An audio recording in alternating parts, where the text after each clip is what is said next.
അരൂർ ഗ്രാമപഞ്ചായത്തിൽ വാർഷിക പദ്ധതിയുമായി ബന്ധപ്പെട്ട് വർക്കിംഗ് ഗ്രൂപ്പ് പൊതുയോഗവും ഗ്രൂപ്പ് അംഗങ്ങൾക്കായി പരിശീലനവും സംഘടിപ്പിച്ചു. പരിശീലന ക്ലാസിന്റെ ഉദ്ഘാടനം അരൂർ എംഎൽഎ ദലീമ ജോജോ നിർവഹിച്ചു.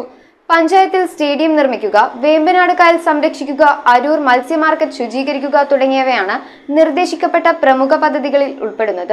അരൂർ ഗ്രാമപഞ്ചായത്തിൽ 2024-25 വാർഷിക പദ്ധതി രൂപീകരണവുമായി ബന്ധപ്പെട്ട് കരട് നിർദ്ദേശങ്ങൾ ലഭ്യമാക്കാനായാണ് വർക്കിംഗ് ഗ്രൂപ്പ് പൊതുയോഗവും വർക്കിംഗ് ഗ്രൂപ്പ് അംഗങ്ങൾക്കുള്ള പരിശീലനവും പഞ്ചായത്ത് ഹാളിൽ നടത്തിയത്. പഞ്ചായത്ത് പ്രസിഡന്റ് രാഖി ആന്റണിയുടെ അധ്യക്ഷതയിൽ അരൂർ എംഎൽഎ ദലീമ ജോജോ പരിശീലന ക്ലാസിന്റെ ഉദ്ഘാടനം നിർവഹിച്ചു. നമ്മുടെ വർക്കിംഗ് ഗ്രൂപ്പിൽ വന്നിരിക്കുന്ന നിങ്ങളെ നല്ല നിർദ്ദേശങ്ങൾ നിങ്ങൾക്ക് വളരെയധികം എന്താ പറയുക പ്രതീക്ഷകളും ജനങ്ങൾക്ക് കൊടുക്കുവാനുള്ള നല്ല സ്വപ്നങ്ങളും പ്രതീക്ഷകളും നിങ്ങളുടെ ഹൃദയങ്ങളിൽ രൂപം കൊടുക്കുവാനും അതുവഴി നമുക്ക് ഈ നാടിന്റെ വളർച്ചയ്ക്ക് വേണ്ടുന്ന പല കാര്യങ്ങളും ചെയ്യുവാനും ഒക്കെ സാധിക്കും.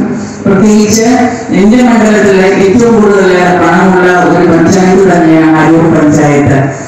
അത് നാടിന്റെ ഒരു അഭിമാനമാണ് നമ്മുടെ അരൂർ പഞ്ചായത്ത് എന്നുള്ളത്. കിലയിൽ നിന്നുള്ള block coordinator D Prakashan, Anilkumar, team coordinator NP Priyanka എന്നിവർ ക്ലാസ് എടുത്തു. Vice president MP Biju, panchayat secretary Selina Mol എന്നിവർ സംസാരിച്ചു. മാനവീയം എരിയകുളത്തിൽ നീന്തൽ പരിശീലനം സജ്ജമാക്കുക, വംശനാശം നേരിടുന്ന മത്സ്യ സംരക്ഷണവും അരൂർ മത്സ്യ മാർക്കറ്റിന്റെ ശുചീകരണവും മാർക്കറ്റിലെ നടപ്പാത നിർമ്മാണവും വേമ്പനാട് കായൽ സംരക്ഷണം എന്നിവയെല്ലാം നിർദ്ദേശിക്കപ്പെട്ട പ്രമുഖ പദ്ധതികളിൽ പെടുന്നു.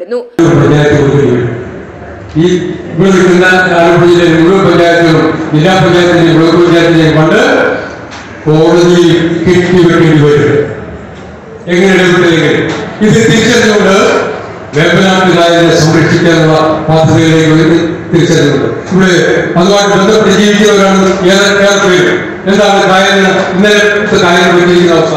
അതുകൊണ്ടായിരുന്ന മത്സ്യസമ്പത്ത് അവകാശിക്കുന്നുണ്ടോ?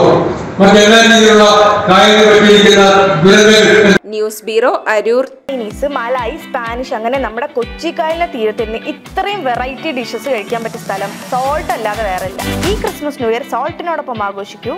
സോൾട്ട് റെസ്റ്റോറന്റ്, തോപ്പുംപുടിയൻ, പനമ്പള്ളി നഗർ.